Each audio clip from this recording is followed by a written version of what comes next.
سب بچوں کی ایک دادی اماں ہوتی ہیں۔ کچھ دادی بہت بوڑھی ہوتی ہیں، کچھ کی اتنی بوڑھی نہیں ہوتی، مگر چونکہ وہ ہمارے ابو کی امی ہوتی ہیں اس لیے وہ ہمیں بہت بڑی لگتی ہیں۔ مگر کچھ دادیاں تو بہت صحت مند اور توانا ہوتی ہیں، جیسے سائم کی دادی تھیں۔ جوں جوں سائم بڑا ہو رہا تھا، اسے لگتا تھا کہ دادی کمزور ہوتی جا رہی ہے۔ پہلے تو دادی کار بھی چلاتی تھی، وہ ہر جگہ سائم کو بھی ساتھ لے کر جایا کرتی تھی، مگر اب تو سائم خود بھی کار چلانے کے قابل ہو گیا تھا۔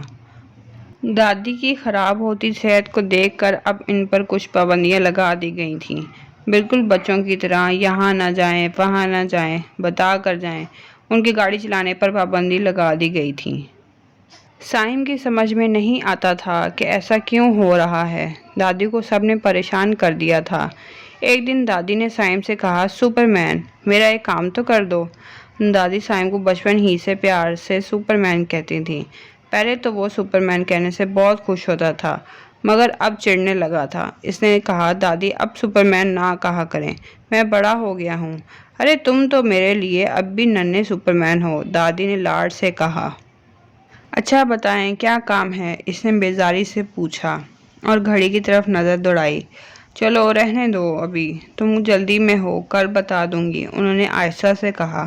دوسرے دن بازار جا رہا تھا تو دادی نے کہا، مجھے بھی لے چلو، مجھے اپنا چشمہ بنوانا ہے۔ سائم نے ایک نظر دادی کو دیکھا اور پھر لاڈ سے بولا، دادی آج تو میں ایک بہت ضروری کام جا رہا ہوں، کل آپ کو ضرور لے چلوں گا۔ کل آئی، پھر پرسوں، اور پھر پورا ہفتہ گزر گیا۔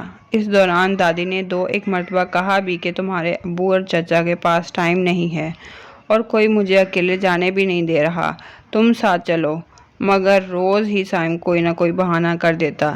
سائم ایک دکان پر اپنے لیے کچھ پسند کر رہا تھا کہ اسے قریب سے ایک بچی کی آواز سنائی دی، شکریہ دادی اماں، آپ بہت اچھی ہیں، آپ میرے کام فوراً کر دیتی ہیں، ابو کے پاس تو ٹائم ہی نہیں ہوتا۔ اور سائم کو اچانک پرانی باتیں یاد آ گئیں۔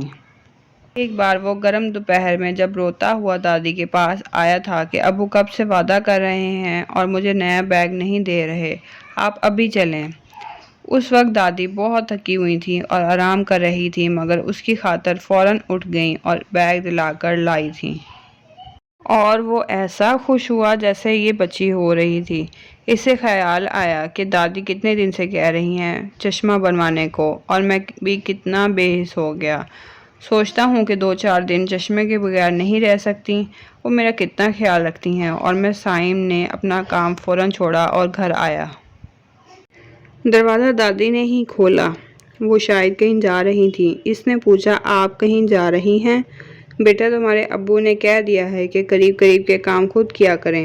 سوچا قریبی چشمے کی دکان ہے، وہاں سے بنوا لوں، کام تو چل ہی جائے گا۔ سائم تو شرم سے جیسے زمین میں گڑ گیا اور سر جھکا کر کہا، نہیں دادی، میں آپ کو لیے چلتا ہوں۔